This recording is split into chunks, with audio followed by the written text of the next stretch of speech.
Halo Visipers, balik lagi sama gue Dava di podcast Motion dan sekali ini gue bareng sama temen gue. Halo Visivers, kenalan dulunya kali ya. Nama gue Ben Rizky. Gue sendiri masih kuliah di suatu kampus di Depok ya. Gue mahasiswa akuntansi, lebih tepatnya manajemen keuangan dan perbankan, dengan Siap. konsentrasi yang tadi gue disebutin sih. Terus di luar akademik gue juga aktif di berbagai bidang, seperti di domain mobil.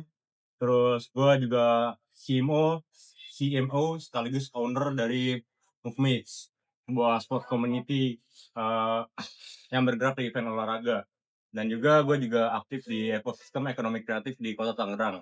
Oh ya, Dan juga gue jual beli mobil, dan juga kita kan juga punya bisnis bareng bro. apa tuh? Westfish dan juga Pojok Garage 08. Iya. 08. Nah, tapi sebelum kita mulai nih, jadi kali ini tuh kita akan ngebahas tentang kayak apa sih itu ekonomi dan juga sedikit kita akan menyenggol soal UMKM. Hmm. Gitu.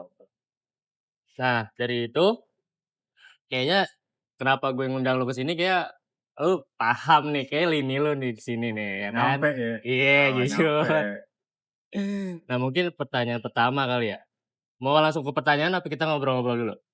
Ngobrol dulu aja kali ya biar cair. Ngobrol dulu boleh. Boleh. Tadi sempet lu nyenggol siapa CMO ya? CMO, Ya CMO itu apa sih sebenarnya? Chief Marketing Operation. Jadi dia ngapain ya? Jadi gua bahas narik-narikin orang. Jadi di Muknes itu gua karena bidangnya sports community based community. Jadi itu gua ngambilin customer-nya itu berdasarkan community base. Jadi Hmm. pertama gua ngebangun dulu nih ekosistemnya. Itu dari event-event kecil aja kayak fun game padel, terus table tennis coaching class, driving range golf, mini soccer dan juga lain-lain. Berarti misalkan kalau gue nih mau main olahraga misalkan entah pedal, tenis gitu atau tadi driving gitu, tapi gue gak punya temen. Iya, Itu lu gak gimana tuh? punya temen. Nah, itu salah satu concern yang gue perhatiin nih. Orang-orang tuh pengen main lah ya. Hmm. Tapi mereka gak punya temen. Misalnya circle dia tuh gak olahraga. Sedangkan nih orang pengen olahraga gitu. Ya. Di situ gua ngebangun ngerangkul lah ceritanya.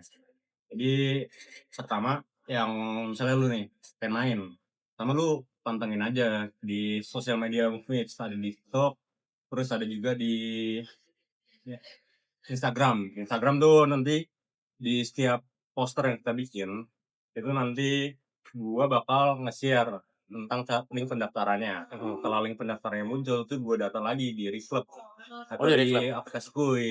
Itu orang-orang juga bisa ngeliat dari sosial media tersebut buat mendaftar. Itu orang-orangnya juga random. Nah, dari orang-orang random itu lu kan jadi networking, kenal sama orang-orang lain. Saya. Nah, itu yang gue ceritain komunitasnya. Tadi nama IG-nya apa? Movement ID. Jangan lupa follow. Jangan Ada lupa di mana? follow. Hah? Di IG. Di IG, di TikTok, di Reclub, di Kuy juga ada. Movements apa namanya? Movement ID. Movements ID. Nah, tapi kalau menurut lo sendiri dari bisnis yang udah lo jalanin nih sejauh ini, Nah, ada dampak ke lo sendiri gak? Sebelum sebelum itu mendampak untuk orang lain. kalau gue sendiri ya. Ya. Kalau gue sendiri jujur, sebenarnya lu kan kenal gue udah lama ya. Dulu waktu lu kenal gue, kayak gue orangnya diem, maksudnya ngobrol sama orang lain aja nggak mau. Sekarang gue udah nemu kuncinya sih, Dap. Apa tadi? Jadi ketika lu mau menghasilkan lebih banyak uang, lu jangan takut untuk berbuka pikiran, bertukar pikiran. Lu jangan takut ya apa yang bakal diomongin orang lain. Terus lu buka aja mulut lu. Kayak orang-orang pikir tuh networking is overrated. Ya. Itu menurut gue kebalikannya. Kayak networking tuh hal-hal yang bakal menyatukan lu dari berbagai ranah. Jadi awalnya gue nggak tahu nih. Ini kan awalnya gue lebih fokus ke bisnis jual beli ya. Nggak cuma otomotif doang dan lain-lain. Sekarang gue bikin event organizer. Itu gimana ceritanya? Karena gue berani buka mulut. Agak ada nggak sesuai sih Nggak sebenarnya tadinya ya. sesuai. Tapi kan yang kita ambil kan risk-nya pertaruhan. Karena hidup tanpa pertaruhan tuh apalah. Asik. Boleh, Gak boleh. menantang. Dan juga tadi gue sempat notice kalau lo itu jual beli mobil juga nih. Benar. Nah, kebetulan kan ya gue sendiri juga emang udah lumayan lama lah main di dunia jual beli mobil. Tapi yang gue rasain sekarang dari jual beli mobil ini bisa dibilang, ya gue nggak tahu ya perekonomian dari sektor jual beli mobil ini emang yang gue rasain tuh lagi turun, yang dimana kayak stoknya lebih banyak, cuman demand-nya tuh dikit. Jadi supply-nya banyak, demand-nya dikit. Nah, gue sih pengen nanya ke lo ya, gimana nih cara gue mengatasinya itu? Dan juga kan lu jual beli mobil kan? Ya pasti ngerasain juga apa yang gue rasain, Ngerasain sih. ya kan? Cara lu ngatasin itu gimana sih? Cara gua ngatasin ya, pertama kalau dari bisnis jual beli mobil atau jual beli apa aja lah ya, Ya, kan yang diambil kan keuntungan dari margin, dari modal sama harga jual. Nah itu gapnya tuh yang jadi uang kita tuh. Nah kalau di BD mobil kan itu lebih ke stok ya. ya, Jadi harga dasar atau harga net itu jauh banget sama harga jualnya. ya, Dan makanya kan gua kan sempet iklan juga tuh barang-barang dari BD mobil. Gua ngerasain nih harga terlalu tinggi. Sementara orang-orang tuh ngejualnya dan dari pasarnya kan gua kan jual rumahan. Gua ngambil, gua benerin, langsung gua jual. Itu gua langsung harga net. Jadi gua ngambil tipis-tipis kayak margin 1 atau sampai 10 juta, nggak banyak-banyak lah. Kalau di showroom kan rata-rata 30 sampai 50 kan ya marginnya. iya bener. Nah, kalau gua tuh yang penting gimana caranya uang tuh muter terus biar gua nggak ngestok barang. Karena yang itu gua pelajarin sih ketika stok barang penghasilan kan jadi menurun kan ya, Bener banget. menurun banget. Nah itu gimana caranya tuh biar gua bisa tetap makan di esok hari. Makanya gua menggunakan strategi nggak jauh lah dari harga netnya. Tapi mungkin emang ya maksudnya setiap pengusaha, setiap, pelaku usaha mungkin punya cara yang Punya beda-beda cara kali ya. masing-masing. Nah Mungkin dengan cara lo yang kayak gitu, dengan cara gue kayak gini, ya mungkin beda. Dan di beda. mana makanya sekarang nih di gue pribadi lagi agak susah untuk mencari customer, apalagi jangankan customer, calon customer aja lagi Calon susah untuk customer sekarang susah kayak sih. gitu. Lagi pula di showroom tuh beda Mas, soalnya kan ada yang kredit, ada yang juga leasing kan ya. Iya. Kalau gua cash only, Oh, lo makanya cash only? iya, makanya kebanyakan customer gua tuh bukan pembeli, orang itu pedagang. Misalnya kayak lu yang beli ke gua, karena harga Hmm. gua emang jatuhnya murah banget. Ya karena emang kalau gue biasanya itu langsung ke pembeli. Jadi, Nah, ya harganya bisa lebih tinggi lah. Cuman emang ya itu, nyari calonnya aja agak dari susah kawannya untuk emang sekarang gitu ya. Gitu, by the way lo lagi mesen apa tadi? gua mesen americano dari Kopi Aksara ya. Enak Iya, nggak? enak sih. Boleh di-rate kali? Kayak kalau bisa 11/10, 11/10 sih, Mas. Waduh. Jadi kalau gue lagi mesen ini guys, ini tuh tadi menu terbaru dari Aksara yaitu jadi americano dicampur leci sama vanila.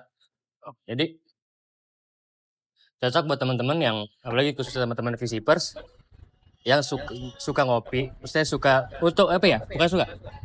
Jadi pengen coba americano tapi masih versi light kayak gitu. Jadi nggak terlalu pahit. Jadi masih ada kena manisnya dari vanilla, terus kena asamnya dikit dari leci. Ini dapat leci juga satu guys. Dan harga 25.000. Untuk americano sendiri tuh kena harga 20.000 yang dimana tuh masih kantong mahasiswa banget sih. Affordable banget ya buat kita. Iya, jujur affordable banget. Iya, Bang. Dan gimana untuk ambience di sini enak gak? Ambience enak sih, tempatnya jujur PW banget. Jujur. Nyampe sih. Nyampe ya. Nyampe sih. Oke sih. Nomor 1 di Cinere ya. Nomor 1 nih. Boleh, boleh. Lain kali gue visit lagi. Ya di sini bukan cuma ada kopi doang. Banyak tuh. Banyak ada Factory. pastry juga ada, terus ada burger hot plate ada. Burger menarik sih. Burger hot plate ada, terus ada sushi juga ada. Sushi juga ada. Ada. Lengkap ya. Jadi di sini tuh emang apa ya, semua makanan tuh ada. Maksudnya dari yang termurah sampai termahal, dari yang terenak, dari yang paling enak sampai yang terenak. Nah, Semuanya ada ya. semuanya ada. Oke, oke. Terus tadi kita lanjut pembahasan kita ke mana tadi? UMKM ya? Iya, UMKM. Jadi menurut lu gimana sih soal UMKM ini kan kalau nggak salah ya yang gue baca-baca sempet pengen dana UMKM itu dialihkan. Oh iya benar dari kementerian. Mhm. Tapi mungkin kita bahas dasar pemahamannya dulu kali ya, Bang. Boleh boleh. Boleh. Jadi kayak yang tadi gue bilang, gue kan aktif juga di ekonomi kreatif ya. Jadi sebenarnya itu nggak beda jauh sih, Mas. Jadi apa sih itu UMKM sama ekonomi kreatif dari dasar pemahaman gue aja kali ya. Iya. UMKM itu sebenarnya usaha skala kecil sampai menengah yang fokus ke dengan produksi dan perdagangan barang dan jasa. Nah, contohnya tuh kayak usaha keripik, warung kopi, konveksi rumahan, dan juga lain-lain. Nah, kalau ekonomi kreatif itu sebenarnya yang dijual tuh bukan cuman produk, tetapi ide, kreativitas, komunitas, dan juga experience. Mhm. Nah, contoh aircraft itu, ya kayak gua, Movemates, terus content creator, desain, musik, dan juga fashion. Ada 17 sektor sih sebenarnya, banyak sih Mas, kalau 17. dijabarin satu-satu kayaknya nggak kelar-kelar tuh. Yang lu kuasai deh. Yang gua Iya. kuasai sekarang ya, mungkin ya itu yang tadi, yang lagi gua gerakin sekarang, Movements, Movemates, karena yang gua jual tuh experience-nya. Jadi experience. bedanya UMKM sama ekonomi kreatif tuh singkatnya UMKM kan ngejual barang atau jasanya. Mhm. Nah, gua ngejual experience-nya kalau Pengalaman. ekonomi. Iya bener, Yes, pengalaman ekonomi sir. kreatif. Ini menarik banget sih kayak, someday kayak gue akan nyoba ikut movement deh. Fun fact, Westfish itu termasuk ekonomi kreatif. Oh iya? Karena itu masuknya di desain dan dia di sektornya. Oh. Jadi buat teman-teman yang nggak tahu, sebenarnya, gue sama dia itu sempet ada bikin brand, cuman emang lagi, Saya ya terombang-ambing lah, lagi karena gitulah. ini mungkin nanti kenapa Westfish tuh nggak jalan di tahun 2025 ya. Mhm. Nanti mungkin akan dibahas nih sama setelah ngalirnya topik kita. Itu karena menjadi masalah sih di UMKM ini. Tapi soal movement teman-teman Visipers nih yang emang, apa ya, mau Hidup apalagi sehat iya, di saya ada gitu demo 2026 nih, sama 2026 mau ya kan? ketemu orang-orang. Heeh. Jadi Jadi cocok banget buat teman-teman benar, Visipers yang emang lagi pengen olahraga untuk New Year New Me ya kan? Year New Siapa Me tahu pengen hidup 2026 sehat ya kan? untuk hidup yang lebih sehat. Heeh. Karena ada slogannya sendiri Apa tuh? Mas, "Connecting people through sports." Wow, nyampe sih Ya, jujur. Ya jadi buat teman-teman Visipers yang emang lagi pengen olahraga cuman nggak punya teman, bisa, cek di IG dan TikTok-nya movements.id. Pakai dot nggak? Enggak. Movements.id. Oke. Lanjut ke UMKM-nya Mas, gimana tadi? Tadi secara teori ya, Iya. kalau di bidang yang gue pelajarin ya selama gue kuliah kan di ekonomi ya. UMKM sama Ekras tuh sama di tulang punggung ekonomi di Indonesia. Karena kan serap tenaga kerja, dorong pemerataan di ekonomi, terus tapi masalahnya tuh di lapangan sama di teorinya tuh. Bukan masalah niat, tapi cara ngelolanya gimana tuh. Hmm. Jadi gua sebenarnya yang berdasarkan pengalaman sama analisis gue ya, ada 3 sih masalah. Apa tuh?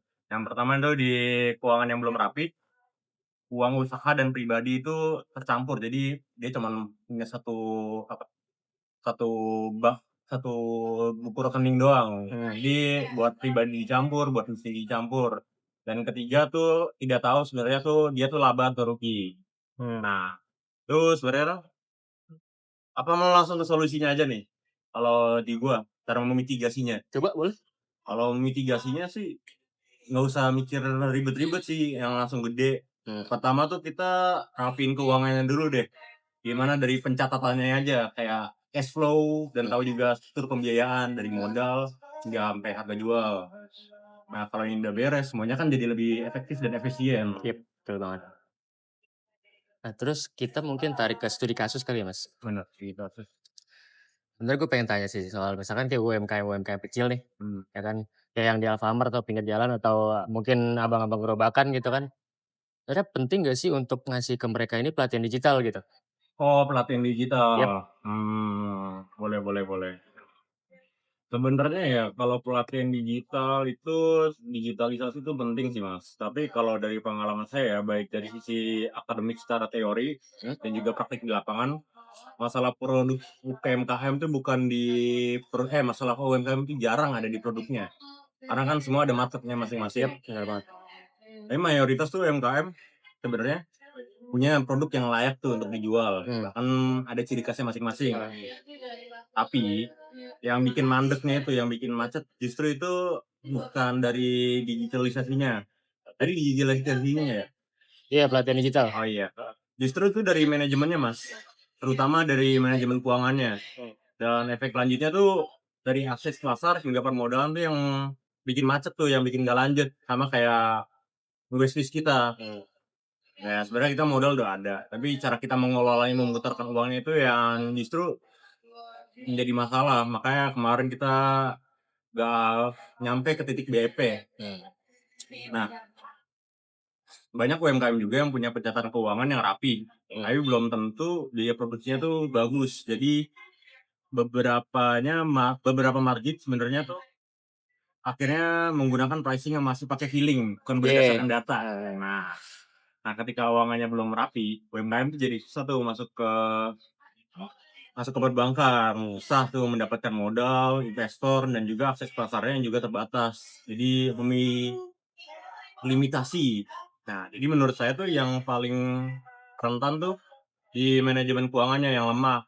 Terus akhirnya jadi sulit modal dan juga akses pasarnya juga ikut terhambat. Nah, kalau ada digitalisasi, gue kan karena aktif di ekonomi kreatif dan gue concern di masalah tersebut. Nah, gue ada nih di 2026 untuk tanggal dan bulannya semoga tercepatnya ya. Gue ada salah satu program namanya SPM. SPM. SPM itu Sekolah Pasar Modal. Jadi kayak yang tadi gue bilang, dari orang kan ngegabung rekening pribadi sama rekening bisnis jadi satu. Iya. Nah, sementara di 2026 sama lain-lainnya tuh eh perekonomian tuh makin sulit ya, makin susah. Kayak dua orang makin naik, yang jadi kita butuh gaya hidup yang lebih sulit, apalagi di Jakarta, Mas. Ngerasain sendiri kan ya. Iya, Yang benar. awalnya kopi 15.000 jadi 20.000, 5.000 kan sebenarnya buat per hari kalau dihitung dikali 30 hari kan jadi 150.000 kan suatu Untuk hal secangkir yang besar kopi. ya untuk secangkir kopi. Nah itu gua berkolaborasi dengan Bursa Efek Indonesia. Oh iya. Iya, kemungkinan sih untuk pendaftarannya gratis sih, Mas. Oh Itu berarti. di Kota Tangerang. Jadi orang-orang tinggal datang yang punya UMKM atau ekonomi kreatif, terus nanti kita dapat materi dari BI. BI itu yang tadi Bursa Efek Berarti Indonesia. speaker udah ada. Udah ada stiker tuh langsung dari mereka. Kita udah kolaboratif juga. Dan kita di bawah naungan Gerakan Ekonomi Kreatif itu nanti juga ada dinasnya lagi, Dinas Ekonomi Kreatif. Berarti kemungkinan bisa kolaborasi dengan BEM Visip mungkin? Mungkin bisa. Mungkin bisa. Nanti kita bicarakan lagi, Nanti oke? bisa dibicarakan lebih lanjut.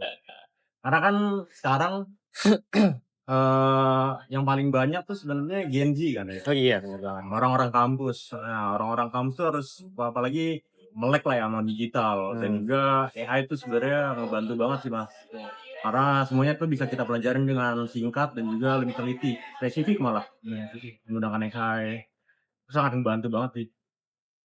Tadi tuh gue sempet kepikiran untuk bertanya kayak gini.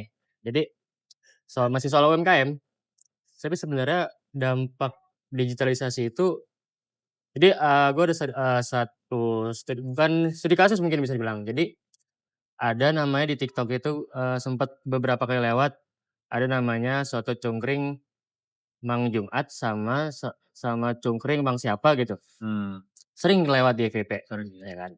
Tapi di situ terjadi perbandingan yang di mana misalkan di cungkring Pak Jumat harganya 20.000 cuman porsi lebih dikit. Yang di satunya cungkring Pak siapa, harga 20.000 tapi porsi lebih banyak. Nah itu di sektor komentar ya, banyak tuh yang ngebanding-bandingin gitu kan. Itu kadang sebenarnya dari digitalisasi ini gitu kan, apalagi itu Dari dari branding sosial media ya. dari brand sosial media dan itu bukan dari pihak penjualnya, yang di mana kan tuh dari netizen itu sendiri kan. Karena mereka yang ngejudge. Iya, jadi menurut lu nih, berarti kan kalau menurut gua berarti dampak digitalisasi itu nggak selalu positif gitu kan. Masalah positif bener. Pasti ada selalu dampak Karena ada negatifnya. persaingan juga Nah, di digital. nah kalau menurut lu sendiri, sebenarnya berarti ada juga dong kayak selain itu dampak digitalisasi yang negatif. Jadi kita jangan selalu ngebahas positifnya deh. Benar-benar. Selain yang kayak gitu menurut lu apa lagi dampak negatif? Selain dampak negatif ya. Selain dampak negatif nih banyak sih Mas, kayak tadi yang gue bilang, manajemen. Nah orang tuh jadi kayak, oh gue suka nih ngebangun ini. Tapi ya dia langsung bikin tanpa melakukan analisis lebih lanjut. Nggak R&D dulu? Nggak ada R&D-nya dulu. Nah ini gue sembari buka juga ya, Iya ini boleh dari boleh. laporan gue. Jadi kalau di gue tuh bikin banyak analisis. Yang pertama tuh gue bikin analisis spesial. Apa sih itu analisis spesial? So dari political, economic, sosial, teknologi, legal, dan juga environmental. Itu kita harus itu dari situ aja dari 5 sektor yang gua bilang tadi tuh, itu semuanya harus kita manajemen resikoin, apa aja dampak-dampaknya. Misal dari politik gitu, ini melanggar UU apa gitu atau perizinan-perizinan kan sekarang harus lengkap ya, Mas, ya. Terus juga dari ekonomi, kayak tadi dari modal dan juga harga jual. Terus dan juga kita juga jangan lupa kalau di lingkungan itu nggak cuman kita doang yang jualan itu, tapi melainkan ada, persaing-persaingan lain. Kayak Oke. tadi yang soto cungkring dan juga soto apa? Sama-sama cukur ya, cuman beda penjualnya Beda aja. penjual penjual. Dan juga dari sosial, dampaknya tuh kepada sosial tuh kayak gimana, apa yang dijual, teknologi. Nah, teknologi ya dari handphone aja, sesimpel itu sebenarnya sih. Dan juga dari legalitas, itu nyambung juga sih sama political dan juga environmental, kayak apa sih dampaknya buat warga sekitar. Dan juga analis berikutnya yang gua ini ada juga SWOT. SWOT ya pasti nggak tahu, kayak strength, weakness, opportunity dan juga threats ancamannya. Dan juga target pasar atau STP, ada segmennya, target dan juga positioning kita sebagai pelaku usaha. Nah, dan juga kita juga jangan lupa tuh buat model model bisnisnya tuh kayak customer section, value proposition, channel yang kita punya, customer relation. Jadi kita Hmm. harus baik lah sama customer karena Harus ini ya, customer memaintain kan sih ya. adalah raja. Jadi kita harus me-maintenance hubungan kita sama mereka gitu ya. Iya, kayak Jadi tadi. bukan sekedar kita dia habis beli kita, ya udah kita tinggal gitu kan. Ya, karena kan kita harus memelihara customer itu biar Iya. dia datang berikutnya dan juga dari customer itu kan dia pasti nggak mungkin dong dia nggak punya temen, nggak punya Iya. teman. Nah itu dari ini WOM, Apa tuh? word of mouth. Oh, iya, bener jujur. Keren WOM. keren keren. Nah, oke Mas. Jadi dari semua yang udah kita bahas nih, kita tarik semua kesimpulan, berarti UMKM itu maksudnya entah apa pun lah, UMKM, bisnis kecil-kecilan mau bisnis besar, berarti itu beneran penggerak ekonomi di Indonesia ini kan? Benar. Tulang punggungnya. Tulang punggung. Jadi kalau emang dari yang kecil kayak UMKM nggak ada, ekonomi Indonesia apa yang akan terjadi? Bagaimana kayak kalau nggak ada UMKM? Dari yang kecilnya dulu, UMKM kalau nggak ada nih. Kalau nggak ada ya. Di Indonesia kan banyak ya pelaku UMKM. Itu justru susah sih mas kalau dihilangkan ya misalnya ya. Hmm. Ini juga nggak memungkinkan juga ya. Misalnya ada beberapa di Indonesia kan banyak pula ya. Itu ada berapa juta pelaku UMKM tuh ya, dan berapa persen tuh yang siap ekspor, maksudnya yang udah go internasional gitu ya. Itu tenaga kerja menurut gua kan nggak semuanya siap buat di kantoran ya, dan nggak semua orang mempunyai apa namanya ijazah untuk melakukan pekerjaan kantoran. Ya mau nggak mau kita harus buka ini sih mas apa usaha-usaha kan dari usaha kecil kalau kita manajemen dengan tepat bisa bisa menjadi sebuah yang besar. Sih. Keren Ya, banget jawaban dari teman gue satu ini. Oke, jadi kayak kita udah di penghujung acara nih, ya kan? dan ini juga mas tadi Apa? Oh ya, tadi kan ada kebijakan ya pak tadi yang UMKM ya kalau nggak ada ya iya. itu menurut gue berdampak sih. Kalau misalnya gue nih punya wewenang itu cara gue memitigasi hal-hal tersebut tuh ya itu ya mungkin yang kayak salah satu program gue tadi tuh bolehlah dikasih modal, tapi harus juga dibarengi sama Pelatihan ya. pelatihan, pencatatan, perpajakan, juga pengaturan cash flow. Nah, Nah, kalau UMKM dan ekonomi kreatif itu udah sehat secara keuangan, dampaknya itu juga akan jangka panjang. Jadi kan kalau misalnya nih, lu dikasih duit langsung, hmm, bisa jadi langsung habis kan, karena iya. lu nggak memanajemen dengan tepat. Tapi kalau lu Nggak mengolah, nggak mengolah nggak diolah. dengan baik, Iya. kalau nggak diolah dengan baik, ya sebenarnya kosong kan. Tapi kalau lu pinter dalam manajemen keuangannya nih, misalnya lu misalnya kemarin tuh, gua ada project revitalisasi. Itu jadi mereka dikasih dana setara. Tapi mereka tuh nggak dikasih dana langsung semuanya gitu. Jadi mereka sebelum dikasih dana, dikasih pelatihan, dikasih pembimbing, lanjut terus mereka nggak dikasih 100% tuh mas. Jadi 70% dulu. Nah untuk melanjutkan yang 30%-nya untuk turun, itu mereka harus melakukan pelaporan 50% kepada dinasnya tersebut. untuk dana yang 30% itu bisa cair. Itu jadi pentingnya sih Mas, inflasi. Nah, oke, berarti gitu ya. Oke, udah keren banget nih perbincangan kita sejauh ini. Daging banget ya. Daging jujur obrolan #obrolan daging. Kebetulan daging. Makasih banget ya Ben untuk waktunya kita udah ngebahas soal ekonomi, soal ini, soal itu. Tapi jangan lupa teman-teman, jangan lupa mampir ke Aksara Listening Space karena cuma di Aksara kita didengar. Karena di sini tagline itu #didengar di Aksara. Nggak kelihatan ya kalau di kamera. Kelihatan dong didengar suara. Karena kita juga didengar kan di sini. Yang penting kan kita udah penting orang kan. At least udah bersuara. Oke, Visipers mungkin segitu aja dari gue. Sampai jumpa untuk kesempatan selanjutnya. Gue Dava dan narasumber kita Ben. Peace and signing out. Bye, terima kasih.